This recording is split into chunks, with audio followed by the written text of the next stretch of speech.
العربية سليما، والقرآن نزل بلغتهم. ثانيا، لأن الأحداث التي نزل فيها القرآن يعايشونها.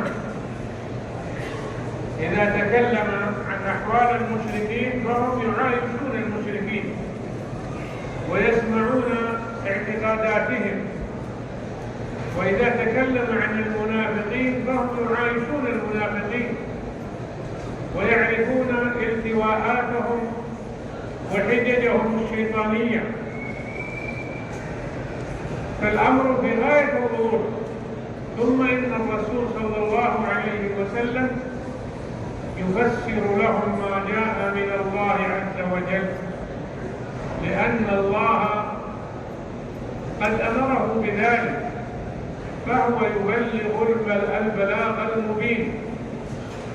وكان صلى الله عليه وسلم يحرص على تفهيمهم الفهم الصحيح،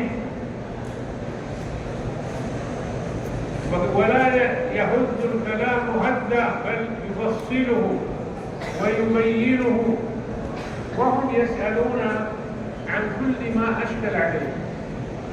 وحتى النساء يأتين إلى الرسول صلى الله عليه وسلم ويسألن في أي شيء يردن الفهم فيه، فلا حياء في الدين.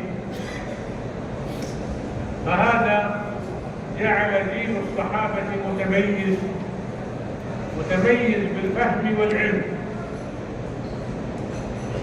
متميز بالجهاد، ومتميز بصفاء العقيدة، ومتميز بالتضحية في سبيل الله. فهم قد باعوا أنفسهم لله عز وجل، قد باعوا أنفسهم لله عز وجل، وقبلوا في ذلك بالثمن وهو الجنة. ربح البيع، قبلوا الثمن وهو الجنة. ولذلك لا نجاة للأمة أن تعرف هذا القرآن، وأن تعرف سيرة السلف الصالح،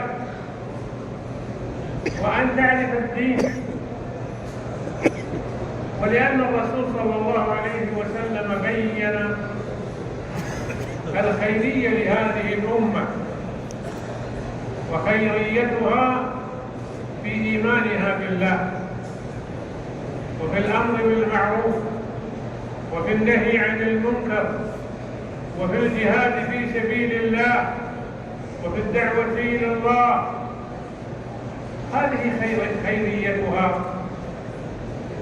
وهم وسط، يعني عدول، هم وسط، ومعنى وسط يعني عدول. فهم شهداء على الأمم، يشهدون للرسول صلى الله عليه وسلم بالبلاغ، كما ذكرنا في الدرس السابق أن الرسول صلى الله عليه وسلم استشهدهم في أعظم موقف وقفه رسول الله صلى الله عليه وسلم في عرفة في حجة الوداع، وكان الحاضرون أكثر من 100,000، وفتح الله أسماعهم لخطاب الرسول صلى الله عليه وسلم، وكان يسألهم: إنكم مسؤولون عني فما أنتم قائلون. من الذي يسأل؟ الله يسأل الناس: إنكم مسؤولون عني فما أنتم قائلون. قالوا: نشهد أنك قد بلغت ونصحت وأديت الأمانة. فكان صلى الله عليه وسلم يشهد الله عليهم بذلك ويقول: اللهم فاشهد، اللهم فاشهد. ولذلك اهتم شيخ الإسلام ابن تيمية بتقرير هذه الحقيقة العظيمة، وهي أن الاعتقاد الصحيح لا يكون إلا متلقى عن الصحابة، لا يكون الاعتقاد الصحيح إلا متلقى عن الصحابة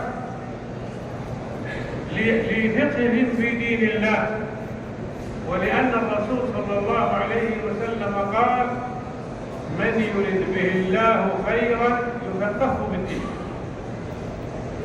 من يرد به الله خيرا يفقهه في الدين، والمراد يفقهه في الدين أن يفهم كلام الله، وأن يفهم كلام الرسول صلى الله عليه وسلم، وأن كلام الرسول صلى الله عليه وسلم وحي يجب احترامه وتعظيمه، فإن الرسول صلى الله عليه وسلم ما ينطق عن الهوى، إن هو إلا وحي يوحى، ولكنه يعبر عنه بلسانه ويوضحه، فهو يتكلم بوحي، ولذلك لا يقر صلى الله عليه وسلم على باطل البتة. لو قال كلاما يحتاج إلى تصحيح يصحح الله له، فهو لا يقر على باطل البتة، ولذلك لا بد من الحرص على منهج السلف الصالح وهم الصحابة.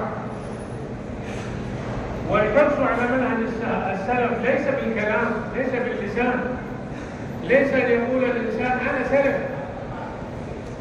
ليس بالكلام، فإن العبرة بالحقائق لا بالكلام.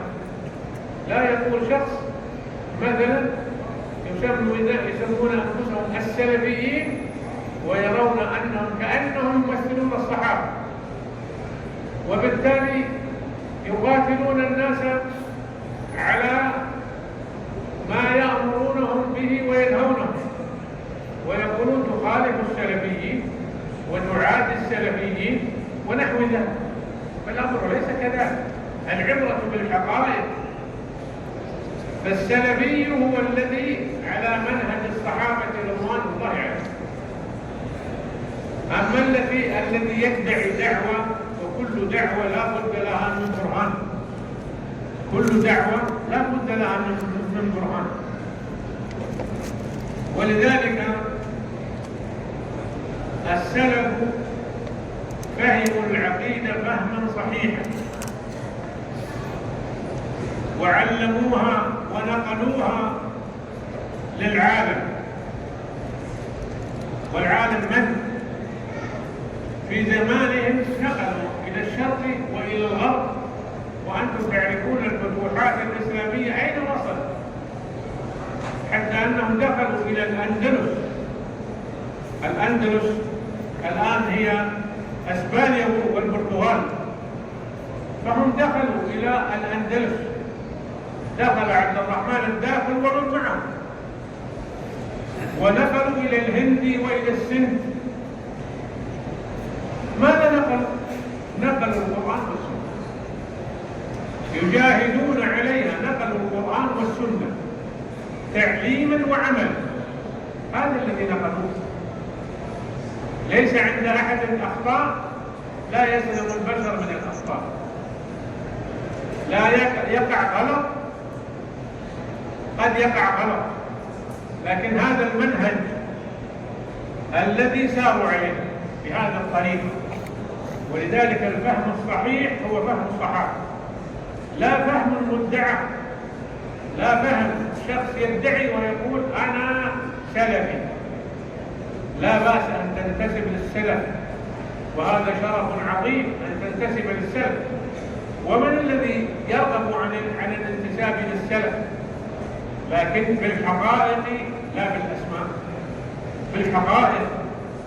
هل أنت على طريقتهم وعلى منهجهم أن تخلد ثم تعاد الناس على أنهم عادوا السلف؟ وهم ما عادوا السلف، عادوا المنحرف. انحرافك لما انحرفت فهم عادوا، وقد يعادلك أهل باطل بباطل واضح، لكنك لا تقلب الحقائق، لا تقلب الحقائق لا بد أن تعرف ماذا يعني مذهب الصحابة، ولا بد أن تعرف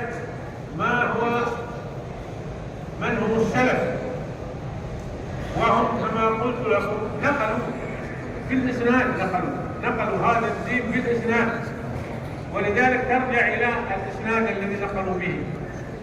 هذا الدين نقلوه لنا في الإسناد، نقلوا القرآن، جمعوا القرآن، جمعوا عثمان رضي الله عنه، نقلوا السنة، كتبت الأحاديث، فيه ناس اختصهم الله عز وجل بجمع سنة الرسول صلى الله عليه وسلم.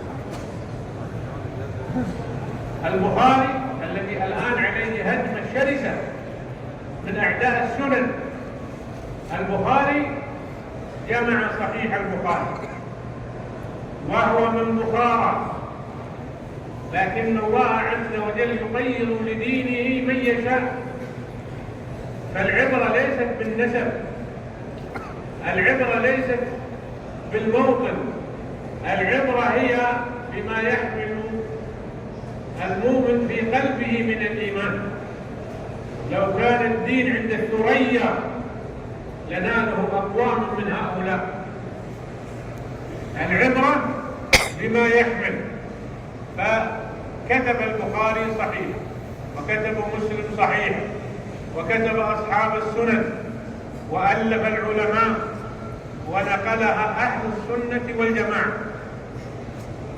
وسموا أهل السنة والجماعة لأنهم يقبلون سنة الرسول صلى الله عليه وسلم ويعظمونها.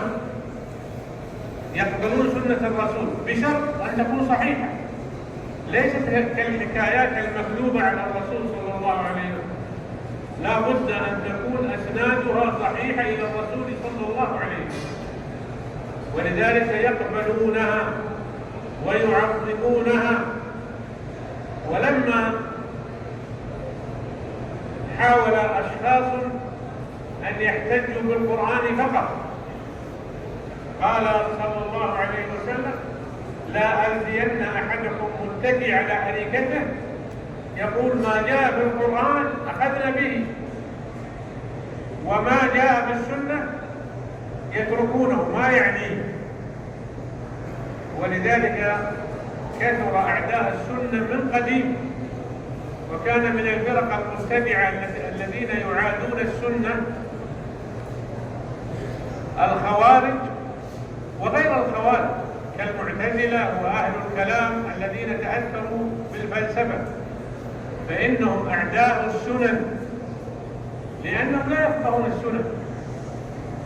هم لا يفقهون السنن ولا يعظمونها. فلا بد، لأن الرسول صلى الله عليه وسلم أوتي القرآن ومثله معه، يعني من السنة.